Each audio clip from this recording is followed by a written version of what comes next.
In the summer of 1776, 56 men signed a document that, by British law, made every one of them a criminal deserving death. They were not soldiers. They were lawyers, farmers, merchants, and printers. And yet they had just declared war on the most powerful empire on earth. Benjamin Franklin reportedly warned his fellow delegates that they must all hang together, or they would most assuredly all hang separately. It was not a joke. What almost nobody remembers is that when they signed it, there was no United States. There was no army capable of winning. There was no plan for what would come after victory, if victory ever came. 13 separate colonies with 13 separate identities, 13 sets of laws, and often 13 reasons to distrust one another, somehow had to become one nation. How did that actually happen? The answer is stranger, messier, and far more fragile than the story most people learn in school. Most Americans think the story of their country's birth is simple. Angry colonists, a tea party, a revolution, a constitution, and suddenly a country. But that version skips almost everything that mattered.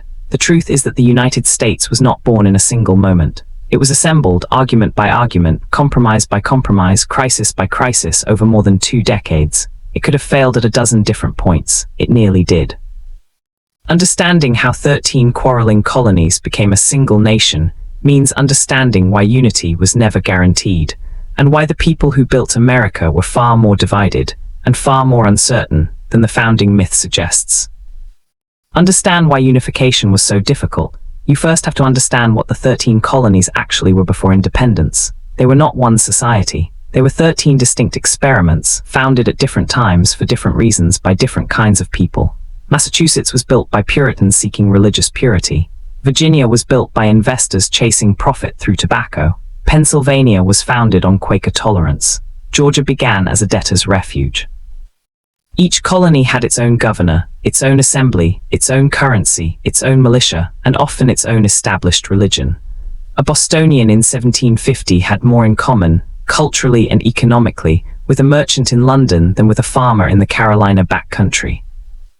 Economically, the colonies were also rivals rather than partners. New England built ships and traded with the Caribbean. The middle colonies exported grain. The South ran on tobacco, rice, and increasingly, enslaved labor. These economies competed for the same British markets and the same British capital, which meant colonial legislatures frequently worked against each other rather than together. Politically, most colonists in 1750 were fiercely loyal to the British Crown. They saw themselves as Englishmen, entitled to English rights, living temporarily across an ocean. The idea of a separate American nation would have sounded, to most of them, absurd. Even the physical experience of living in these colonies varied enormously.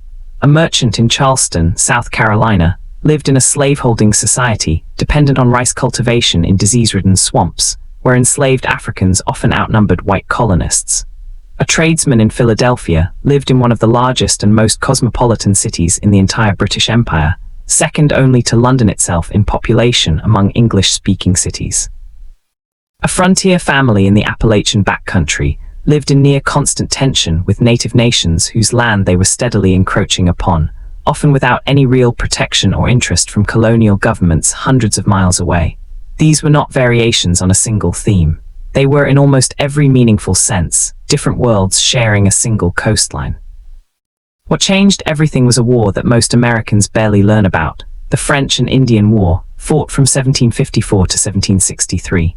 This conflict, part of a larger global struggle between Britain and France, dragged colonial militias into brutal frontier fighting alongside British regulars. A young Virginia officer named George Washington experienced his first taste of combat here, and it nearly killed him. Britain won the war and expelled France from North America, but victory came at a staggering cost. The British national debt roughly doubled, and Parliament decided the colonies, who had benefited from the war, should help pay for it. This is where the story most people know actually begins, but the context is everything.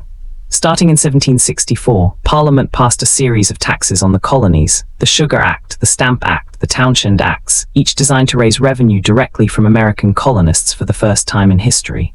Previously, taxes had been used to regulate trade. Now they were meant purely to generate money for the crown, without any colonial vote on the matter. The colonists' objection was never really about the amount of money.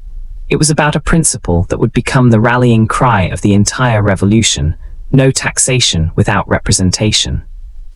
What followed was a decade of escalating confrontation. Colonial assemblies protested. Merchants organized boycotts. In Boston, tensions boiled over in 1770 when British soldiers, surrounded by an angry crowd throwing snowballs and ice, opened fire, killing 5 colonists in what became known as the Boston Massacre. A young lawyer named John Adams, believing every person deserved a fair trial, controversially defended the British soldiers in court and won most of them acquittals, a decision that damaged his popularity but revealed his unshakable commitment to law over mob emotion, a trait that would define his entire political career. Then came 1773, and the event that pushed Britain and its colonies past the point of no return.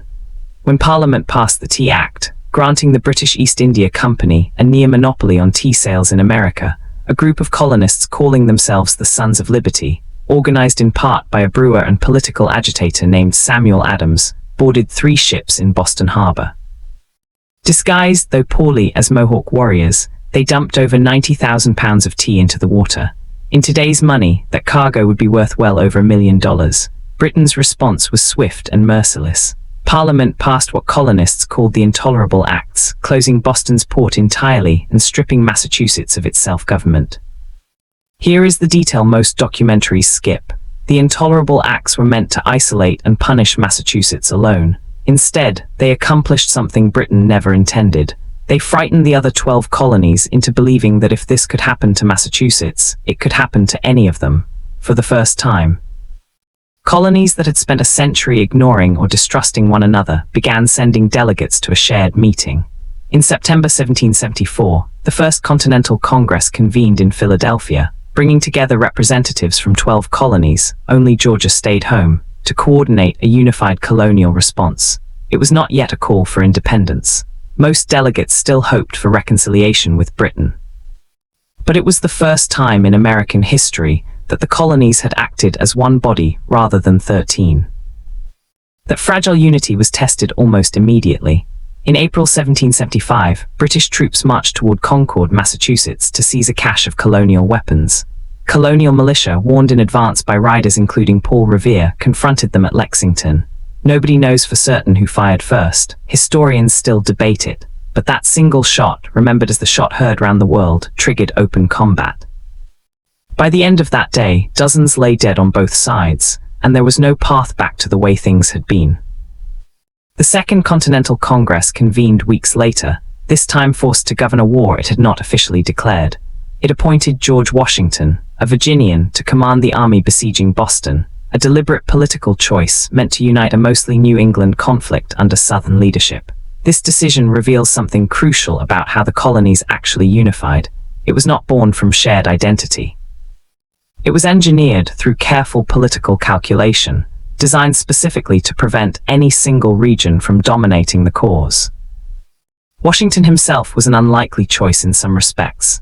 He had never commanded an army of more than a regiment, and his only major independent command during the French and Indian War had ended in a humiliating surrender at Fort Necessity. Yet he possessed something Congress desperately needed: a commanding physical presence, unshakable personal discipline, and crucially, a willingness to subordinate his own ambition to the authority of a civilian government. Throughout the war, and for the rest of his life, Washington repeatedly refused opportunities to seize personal power, a restraint that stood in sharp contrast to nearly every successful revolutionary general in world history up to that point, many of whom had used their armies to install themselves as rulers. For over a year, Congress fought a war while still debating whether independence was even the goal. Many colonists, perhaps as many as a fifth of the population, remained loyalists, faithful to the crown, and civil war simmered within the larger revolution, neighbor turning against neighbor in ways rarely discussed in popular history. What finally tipped the balance was not a battle, but a pamphlet. In January 1776, an English immigrant named Thomas Paine published Common Sense, arguing in blunt, accessible language that monarchy itself was an absurd and corrupt system, and that America's destiny lay in complete separation. The pamphlet sold an estimated 500,000 copies in a population of only 2.5 million, an almost unimaginable reach, and it shifted public opinion dramatically toward independence within months. By June 1776, Congress appointed a committee to draft a formal declaration. Thomas Jefferson, a 33-year-old Virginian known more for his writing than his public speaking, was given the primary task, largely because his colleagues believed he could capture the philosophical stakes of the moment better than anyone else in the room. Drawing heavily on Enlightenment ideas, particularly those of John Locke, Jefferson wrote that all men were created equal and endowed with unalienable rights, a radical claim for the era, and one that sat in stark, uncomfortable tension with the fact that Jefferson himself enslaved over 600 people during his lifetime. This contradiction would haunt the new nation for the better part of a century, and arguably still shapes American identity today. On July 4, 1776, Congress formally adopted the Declaration of Independence, but independence declared on paper meant nothing without an army capable of winning it, and here is where the war nearly ended before it truly began. In the months following the declaration, Washington's army suffered catastrophic defeats around New York, nearly losing the entire war in its first campaign. Thousands of soldiers deserted. Morale collapsed. On Christmas night in 1776, with his army shrinking and enlistments about to expire, Washington made a desperate gamble, crossing the icy Delaware River to launch a surprise attack on Hessian mercenaries at Trenton. The victory was small in scale but massive in impact, proving the revolution was not yet dead and convincing thousands of soldiers to re-enlist.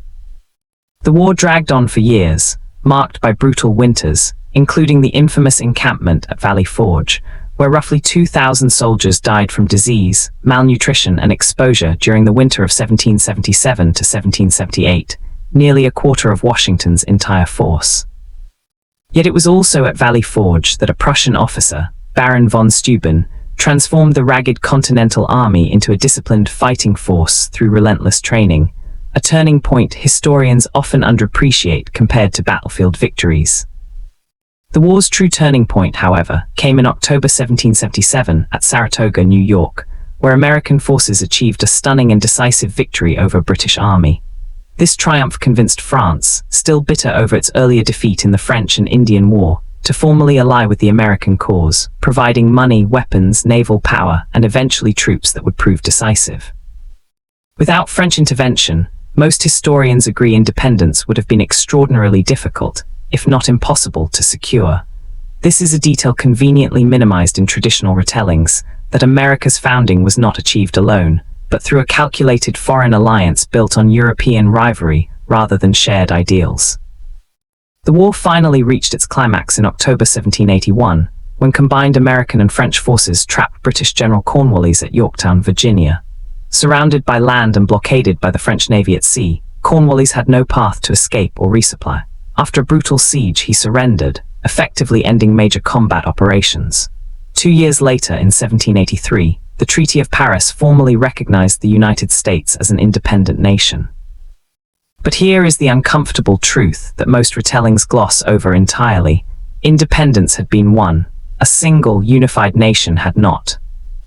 What existed after 1783 was not one country, but a loose confederation of 13 sovereign states, bound together by a document called the Articles of Confederation, deliberately designed to keep the national government weak, since the states, having just fought a war against centralized authority, had no desire to create another powerful government to replace it.